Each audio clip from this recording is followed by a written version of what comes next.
Monday, April 20th at 4:32 p.m. Eastern Time. This is Brian back in the center of the aisle with another Iran update. We're going to start out with on Fox and Friends. Says that Iranians still haven't agreed to attend the peace talks with the U.S. on Tuesday. President Trump tells Trey Yingst of Fox, if the deal isn't done, the deal that we made, then I'm going to take out the bridges and their power plants if they don't sign this thing. The whole country is going to get blown up. That's some serious language right there, folks. There's less than 48 hours before this thing expires. And I don't know that Iran has ever been backed into such a corner like this. Sure, Obama, we've all been there with them. Or not we all, but past presidents have been there. But none of them have taken this stiff of a stance with Iran. And I don't know that Iran knows how to deal with this. They keep trying the delay tactic over and over and over. And so far, Trump has given into that. But I don't quite know if he's going to do it this time. We'll find out. I hope not. But we'll wait and see. This is the one that I was wanting to get into and tell you guys about. From open source intel, important to notice, men in suits in Iran are not in control. IRGC is, and I think the message is clear. Vahidi is the IRGC chief. He calls the shots. I don't know that that's who we're dealing with. I don't think that's who we're dealing with. I think he's the one who called the head political prime minister, the guy that typically goes. I think he's the one that called to talk to him, and he wasn't real happy about what he said, agreeing to what Trump had wanted. Trump seems to think we're going to have a deal by tomorrow night. I think I just heard that on Fox.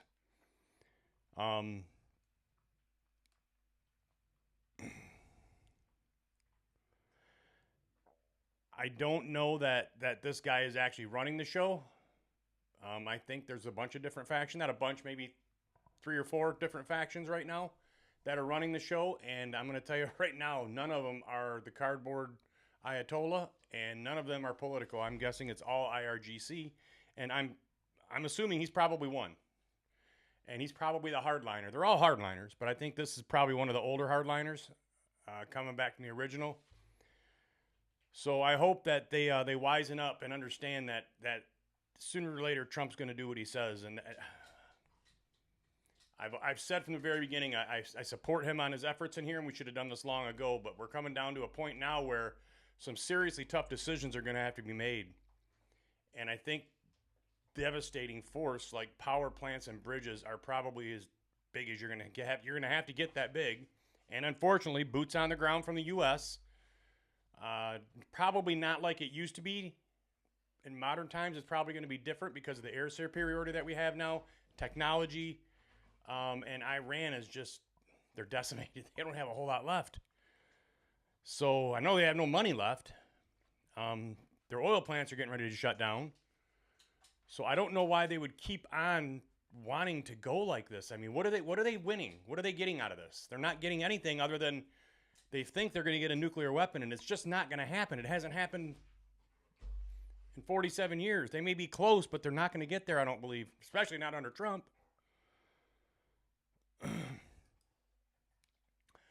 So Shin posted Donald Trump's post on Truth Social. It says, I'm winning a war by a lot. Things are going very well.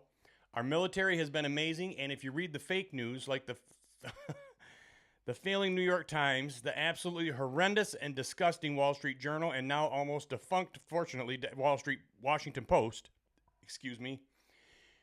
you would actually think we are losing the war. The enemy is confused because they get these same media reports, and yet they realize their Navy has been completely wiped out. It hasn't been completely wiped out. They're still able to close down the Straits of Hormuz just by opening their mouth and a couple fast boats with some machine guns and some drones.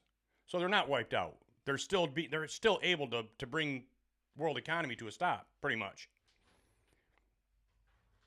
The enemy is confused. Sorry, we were there. And yet they realize their Navy has been completely wiped out. The Air Force has gone onto darker runways.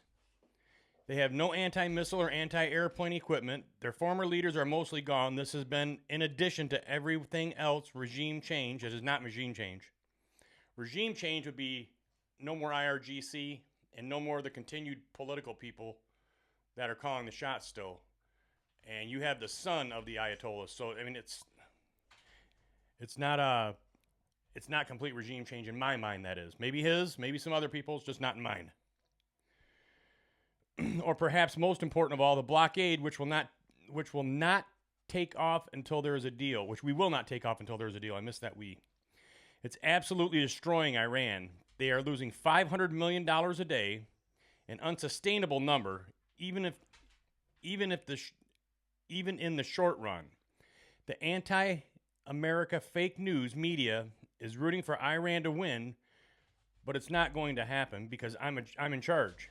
Just like these unpatriotic people used everyone out. People used every ounce of their limited strength to fight me in the election. They continue to do so with Iran. The results will be the same. It already is. President Donald J. Trump. Whether they're out to get you President Trump or not, they see things differently than you. And you see things differently than them. But what you both need to come to common grounds on is you need to be bipartisan on this, because this affects everybody. Republicans, Democrats, independents, it doesn't matter. It affects everybody. This is not a time for politics or a time to say how good you are or that you've done things that the other presidents haven't. You need to finish the job you said you were going to do. That's what you need to do, and that's what people want you to do. There's going to people, you can't make everybody happy, and you know this. And I'm probably talking to a wall because I'm nobody, just a little cog in the wheel. But to sit there and continue to harp on Joe Biden, who's no longer president, probably doesn't even understand what you're saying. I don't know why you keep doing it. There's better things to be talking about and wasting your breath on. We don't need to hear how good you are. We don't need to hear how bad Joe Biden is or how bad the administration was or how much better it is under you. We need to hear that this war is coming to an end, and it's coming to an end soon. That's what we need to hear. Especially these families that are sitting there not knowing what's going on. Iran, this was 10 hours ago. It says, according to Money Ape, Iran cancels negotiations. Iran's foreign minister, we have no plans for the next round of negotiations, says new U.S. or Israeli attack equals military response. Strait of Hormuz still closed. Trump gave Iran 72 hours to sign deal or get bombed. Iran just said no. They are not very smart. Breaking. This was 43 minutes ago, it says, from Tracer. It could have been an hour and 15 minutes ago now. The peace deal between the U.S. and Iran is confirmed now. Odds have jumped to 65% after Iran agreed to a second round of talks. Insiders expect them to sign the deal tomorrow, a day before the ceasefire ends. If this happens, markets will explode. I don't see it happening. I really don't. So I wanted to bring you up to the date. The ceasefire ends tomorrow, I believe it is. On our time, it'd be Wednesday their time. And if they don't sign that deal, bad things I think are coming their way. I really do. I don't know that they've ever been brought down to their knees that hard before. But they aren't going to have the ability to send missiles where they want to send them, because they're not going to have anything, I think, to show them. I mean, and I